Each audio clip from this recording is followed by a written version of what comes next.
नमस्कार, मैं हूं आपके साथ हरीश पाराशर। आप सुन रहे हैं घुश्मेश्वर गाथा। आज ले चलता हूं आपको मंदिर के गर्भगृह में जल रही अखंड ज्योति की तरफ और इसकी महत्ता की तरफ। ये ज्योति जब से प्रज्वलित हो रही है, आज से सैकड़ों साल पहले, जब से इस मंदिर का निर्माण हुआ। लीजिए इस अध्याय में सुनते हैं ज्योति खंडित होना अपशकुन। हर पवित्र धार्मिक स्थलों पर कोई न कोई ऐसी खासियत होती है जो लोगों की नज़र में अजूबा हो सकता है, लेकिन श्रद्धालुओं के लिए असीम आस्था का परिचायक। हमारे आराधना स्थलों पर इनके आधार पर ही शकुन अपशकुन का अंदाज लगाया जाता रहा है, चाहे जमाना कैसा रहेगा इसकी भविष्यवाणी हो या फिर किसी होनी अनहोनी का अंदाज। ये सब इन्हीं खासियतों के आधार पर सटीक अनुमान का माध्यम भी बनते हैं। घुश्मेश्वर महादेव मंदिर में भी अखंड ज्योति करीब 900 साल से अनवरत रूप से प्रज्वलित है। महमूद गजनवी के आक्रमण से ध्वस्त हुए शिवालय में जब विक्रम संवत 1179 यानी वर्ष 1122 में घुश्मेश्वर महादेव मंदिर के पुनर्निर्माण और पूजा का दौर फिर शुरू हुआ, तब से ही मंडावर के राजा शिववीर सिंह चौहान ने यहाँ अखंड ज्योति की शुरुआत भी कराई थी। मेरे पुरखों की हस्तलिखित डायरी में इसका उल्लेख भी है।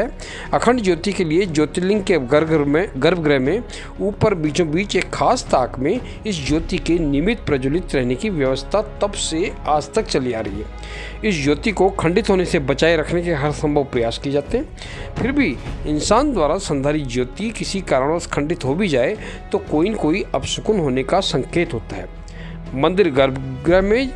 मंदिर का जो गर्भगृह है, वहाँ पर अखंड ज्योति जिस जगह प्रज्वलित है वो स्थान पुराना है। सिर्फ नव निर्माण के दौर में उसको कांच की नक्काशी का काम उसके चारों तरफ कर दिया गया है। वहीं अखंड ज्योति के दोनों ओर त्रिशूल की आकृति व नाग देवता चित्रित किए गए हैं। ज्योति के ऊपर ओम अकेरा गया है। वर्षों से चल रही परिपाटी को निभाए रखना सचमुच बहुत मुश्किल होता है, खासतौर से तब जब उसमें आर्थिक मसला भी समाया हुआ हो। अनवरत जलने वाली इस ज्योति के लिए राजशाही के दौर में तो ठिकाने से ही घी की व्यवस्था होती थी।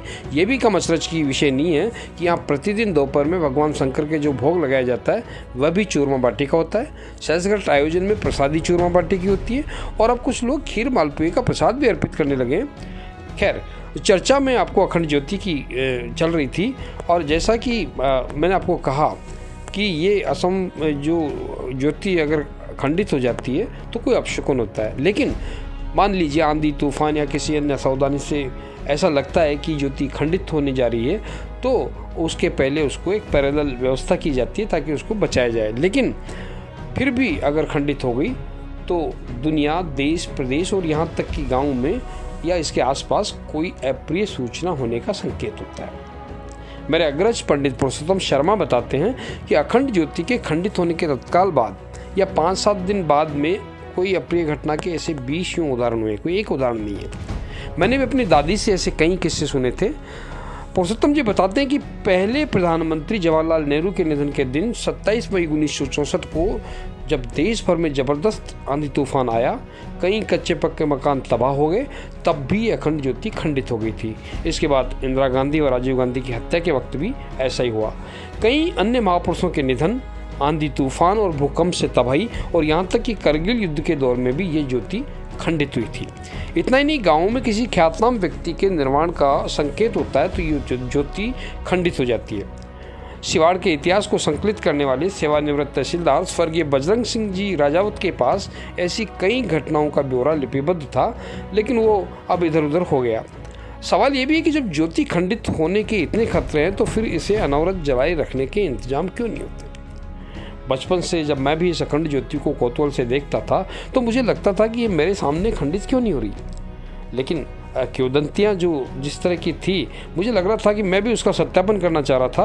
लेकिन ये भी सच है कि कई बार अनिष्ट होने की आशंका से जो डर बैठा हुआ था, तो मैं बार बार गर्भगृह में जाकर के डगमगाती अखंड ज्योति को दुरुस्त करने की कोशिश भी करता था। मंदिर की पूजा अर्चना करने वालों का ही दायित्व ये रहता है कि वो अखंड ज्योति को निगरानी करते रहे। इसीलिए शयन आरती के बाद बाकायदा तसल्ली की जाती है कि ज्योति को पूरी रात जो है बुझने का कोई खतरा तो नहीं है।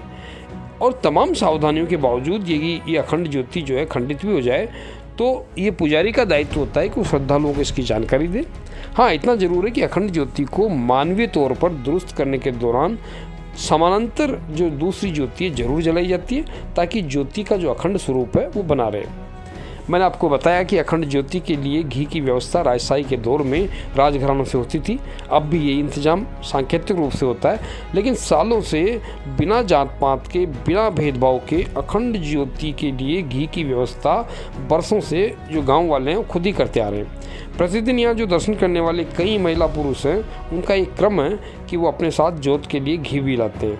और सिवाड़ में रहने वाले कई परिवार नियमित रूप से अखंड ज्योति के घी के वास्ते अपना कंट्रीब्यूशन भी देते हैं, अपना अंशदान भी देते हैं, भले ही वो एक छोटी कटोरी ही क्यों नहीं हो। सहकार के जरिए किसी परंपरा को अनवरत बनाए रखने का अनुपम उदाहरण है।